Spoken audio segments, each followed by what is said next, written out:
Pourquoi tout le monde s'en fout d'Erling Haaland? Alors évidemment, j'exagère comme un gros salopard en disant ça, parce que Erling Haaland sur Instagram, c'est tout de même 38 millions de followers, autant dire qu'on ne s'en fout pas. Mais à côté d'un Kylian Mbappé qui en a 126 millions, à côté d'un Vinicius Junior qui en a 54, ou même de Yamal qui en a 39 alors qu'il est tout récent sur le circuit, eh bien on peut dire que Erling Haaland, il atteint pas des sommets. De manière générale, ce propos, il tient sur la France parce que j'ai constaté que en France, on va dire plus largement en francophonie, on parle effectivement pas autant d'Haaland que de certaines autres stars du football, et pourtant, en termes de valeur marchande, en termes de performance sportive, eh bien Haaland, il mériterait d'être plus dans les débats que n'importe qui, ou du moins d'être autant dans les débats que n'importe qui.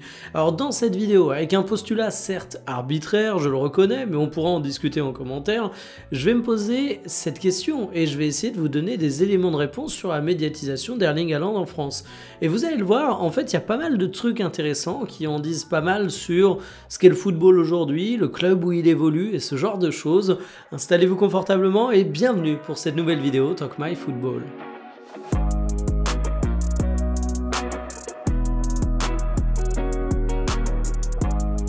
La vidéo est sponsorisée par Match en Direct, l'application de référence pour suivre le foot, et je vais vous montrer leurs stats, vous allez comprendre tout de suite pourquoi. Il y a tous les grands championnats, et si je prends le classique entre l'OM et le PSG, eh bien vous avez l'opportunité de voir les notes des joueurs, mais des trucs hyper rares comme le temps de jeu effectif. Je trouve ça hyper utile de le connaître pour chacune des rencontres.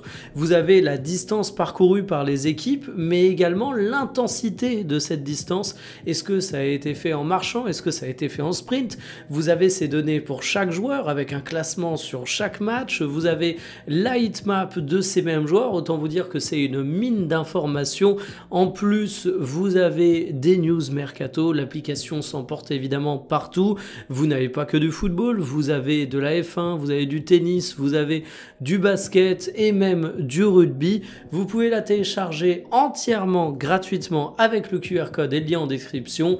Ça envoie des bons signaux à ceux qui aident la chaîne, donc n'hésitez pas à le faire, ça m'aide également, et merci à Match en Direct de sponsoriser cette vidéo. Le premier truc avec Haaland, c'est qu'il n'y a pas de duel générationnel comme ce qu'on a pu connaître entre Messi et Cristiano Ronaldo. On a souvent dit que sportivement, cette rivalité poussait l'Argentin et le Portugais, mais je pense également qu'en termes d'image, c'est quelque chose qui a fait beaucoup de bien aux deux joueurs. En fait, le plus grand atout pour Messi, c'est ses haters, et c'est la même chose pour Cristiano Ronaldo. À une époque, on a cru qu'on allait avoir un duel générationnel entre Haaland et Kylian Mbappé, et en fait, on se rend compte avec le Ballon d'Or qui vient d'avoir lieu, et de manière générale quand on regarde le jeu d'équilibre entre les différents clubs et leurs stars, qu'aujourd'hui le football en termes de talent il est bien mieux distribué. Bonne chance à celui qui pourra prédire qu'un joueur va dominer le football mondial pendant des années. On se rend compte que Dembélé est très fort, que Mbappé est très fort, que Yamal évidemment est très fort, Bellingham, Haaland. En fait, on peut citer beaucoup de joueurs et il n'y a pas cette construction médiatique légendaire qu'on a pu avoir autour d'un Cristiano Ronaldo et d'un Lionel Messi. Ça, c'est le premier point, mais vous allez me dire, ça concerne tous les joueurs contemporains. Mais il y a un truc qui fait qu'Haaland, à mon avis, a un peu moins de médiatisation en France que d'autres stars, c'est le club où il évolue. Déjà, la star de Manchester City, c'est pas Haaland, c'est Pep Guardiola. Et c'est un truc qui est vraiment crucial à saisir, c'est qu'en fait, quand on va avoir les matchs du Real Madrid qui vont être analysés et commentés en France, on va les commenter via le prisme de Kylian Mbappé. Vous allez me dire, c'est normal parce qu'il est français.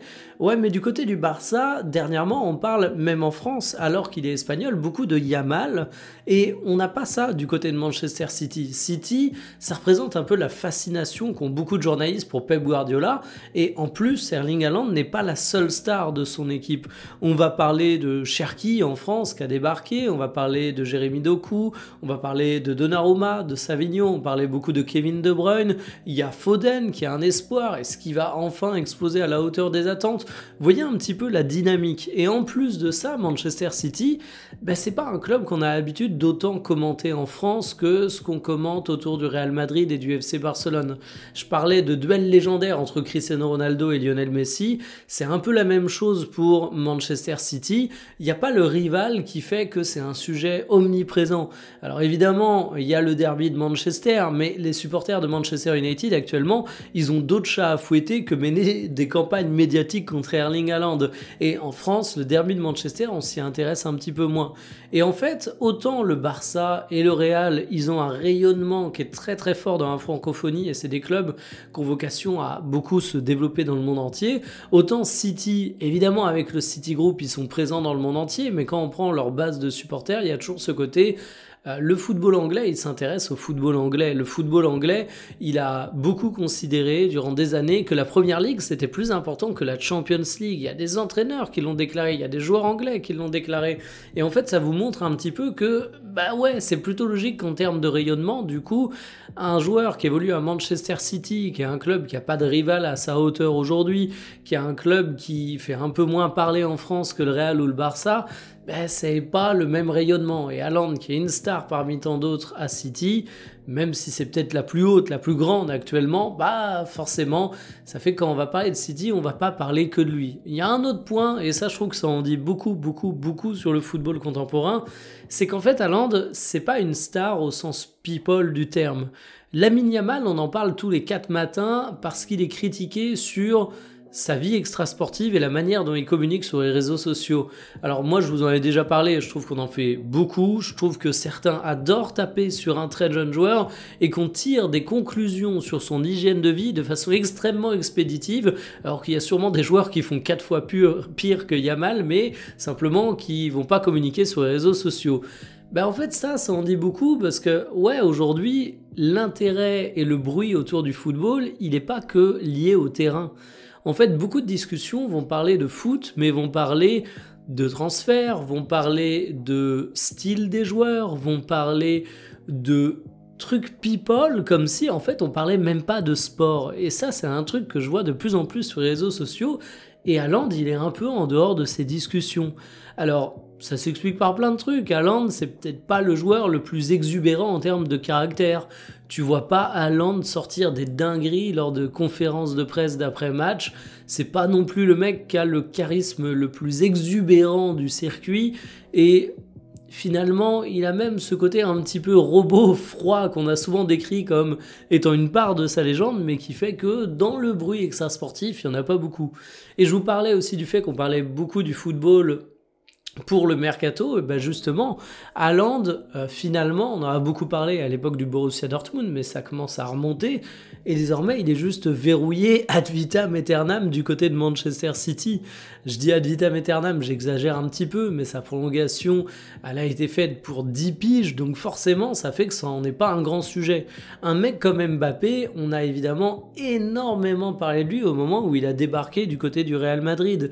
Un mec comme Vinicius Junior, sa prolongation est un sujet, donc forcément tu as un peu le côté serpent de mer dans l'actualité footballistique. Où en est la prolongation de Vinicius Junior? Tu vas analyser beaucoup de choses au Real Madrid par rapport à ça, ça va être un sujet de discussion qui va revenir sans cesse et c'est un débat infini. Alors que finalement quand tu parles de juste la qualité des matchs de Vinicius Junior, au bout d'un moment, tu as fait le point. Alors qu'une prolongation, plus les jours avancent, plus le sujet évolue, donc forcément, c'est une corne d'abondance en termes de sujets médiatiques. Donc en fait, Haaland, il se prive des sujets mercato, Haaland, il se prive d'un club où il pourrait être la star incontestable qui fait qu'en France, on n'en parle qu'à travers son prisme. Haaland, il se prive de la partie people. Donc ouais, déjà, vous vous rendez compte que ça fait que effectivement, on en parle un petit peu moins. Et il y a un côté aussi, comment on consomme le foot aujourd'hui, et c'est pour ça que je trouve ce sujet intéressant, ce qui permet d'ouvrir sur plein d'autres trucs. On le consomme à travers le mercato, on le consomme à travers des news people. C'est pas forcément ce qu'on préfère, hein, mais je pense que vous l'observez aussi. Et il y a aussi beaucoup de consommation d'highlights. Vous cherchez n'importe quel match de foot résumé sur YouTube, vous allez voir les vidéos des ligues, des clubs, et vous allez vous rendre compte que ça fait beaucoup de vues, parce que on peut pas se payer les abonnements pour tous les diffuseurs, et donc beaucoup de personnes regardent les matchs via des résumés. ou même des compiles. Eh ben, les compiles d'Erling Haaland, je pense que vous en avez moins vu circuler que des compiles de Yamal, des compiles de Dembélé, des compiles de Messi, bref, je pense que vous avez compris l'idée. Alors les buts d'Haaland n'ont pas moins de valeur que les buts d'autres joueurs, et je dirais même au contraire, si on regarde depuis le début de saison par exemple, on peut dire qu'Haaland il marque des buts dans le jeu et pas sur penalty, et donc c'est à saluer, mais c'est assez rare qu'Haaland te sortent des mouvements où tu dis waouh, ça va faire le tour de la planète. Je sais pas combien de fois vous avez vu des buts d'Haaland tourner en boucle, mais personnellement, ça arrive quand même moins souvent que certains autres joueurs. Donc c'est pareil en termes de profil, il n'est pas bankable non plus Haaland. Et j'ai envie de dire que finalement, il y a un côté, il n'y a pas de débat autour d'Erling Haaland. Personne va vous prétendre qu'Haaland est une fraude. Il y a très peu de haters d'Haaland. Alors évidemment, on est sur Internet, vous discutez sur le réseau de l'enfer X, donc vous allez toujours trouver des opinions lunaires et des mecs illuminés. Mais si on regarde les statistiques d'Erling Haaland depuis qu'il est arrivé à Manchester City, 152 matchs, 131 buts, 21 passes décisives, oui, Haaland est un numéro 9 incroyable. C'est acté. Mais en même temps, personne va prétendre qu'Erling Haaland, c'est un faiseur de jeu façon Karim Benzema Prime. Et c'est ça qui fait que Haaland, il met un petit peu tout le monde d'accord. Alors que sur des mecs comme Dembélé, évidemment, vu la trajectoire, vous allez avoir plein de débats sur la valeur réelle du joueur. Et justement, j'embraye pas sur Dembélé pour rien, transition toute trouvée, il y a également la question du Ballon d'Or. Alors la question du Ballon d'Or, parce que c'est un gros facteur de médiatisation des joueurs. Dernièrement, avant que Dembélé reçoive sa récompense, vous pouviez ouvrir n'importe quel sujet foot, il y a un mec qui allait vous balancer de façon complètement hors sujet. Ok, mais Yamal mérite un Ballon d'Or, ou ok, mais Dembélé mérite un Ballon d'Or. On n'a pas trop vu ça avec Erling Haaland, et en fait, en termes de classement au Ballon d'Or, Haaland, il s'est jamais retrouvé dans une situation où il était au cœur de débat avec un lobbying intensif. Quand je disais que c'était pas la seule star du côté de Manchester City, il y a eu un Ballon d'Or à City, mais il s'appelait Rodri. Mérité ou pas, chacun donnera son avis, c'est pas le sujet dans cette vidéo, mais c'est pas Haaland. Alors Haaland, il a eu des belles positions, hein, mais par exemple, quand il fait deuxième au Ballon d'Or, c'est quand Lionel Messi reçoit le sien pour la Coupe du Monde au Qatar, et tout le monde sait que c'est Messi qui va être le Ballon d'Or. Cette année, il est 26e, l'année dernière, il est 5e, 10e en 2022, 11e en 2021. Ce ne sont pas des places où tu es au cœur du débat, comme ce qu'a pu être Yamal, comme ce qu'a pu être Dembélé au cours de cette saison. Et en fait, tout ça fait qu'à mon avis, effectivement, en France, on parle un petit peu moins d'Haaland. C'est pas de la sous-considération du joueur, c'est pas un manque de respect envers City, c'est pas un désintérêt pour le profil du joueur, mais en fait, c'est la conjugaison de tous ces facteurs. Et je trouvais ça intéressant d'en parler, parce que, encore une fois, j'ai un postulat assez arbitraire qui est basé sur mon observation et donc qui vaut pas grand-chose sur le fait qu'on parle moins d'Haaland, mais ça permet de remettre sur la table le fait que ouais, en 2025, on parle beaucoup du foot autour de récompenses individuelles, de news people, de mercato, de rivalité de club, et que tout ça, ça semble un petit peu passer aux côtés d'Erling Haaland. Ce qui est pas plus mal, j'ai envie de dire, au moins quand on parle d'Haaland, on parle généralement du football, sauf avec cette vidéo du coup, c'est un peu bête, échec critique. Sur ce, je m'enfuis et je vous dis à demain. Salut!